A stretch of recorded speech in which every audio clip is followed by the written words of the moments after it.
Going to Korea, if you're head to toe in designer, you can walk into any store and they'll treat you with the utmost respect. In Australia, we don't give a damn if you're head to toe Versace or Fendi. We will still give you the same coffee at the same speed as everyone else.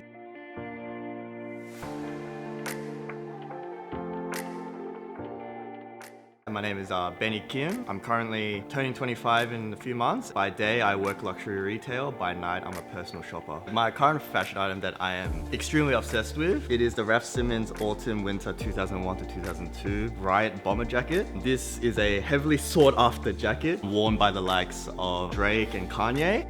There is a big relation in between the world of fashion and how I identify myself as a Korean Australian. I'm a 2.5 generation Korean Australian. My mom came to Australia when she was in year 1 or 2, and my dad came to Australia after he finished army service. First time I noticed I was quite different. I remember it quite vividly. It was lunchtime when I was in kindergarten. A lot of my friends were just pulling out their lunches their parents made them. So we're talking about like your basic like white on white bread sandwiches or like a sausage roll or meat pie. Meanwhile, my mom, she was packing me like myeochi bokkeumbap and like japchae.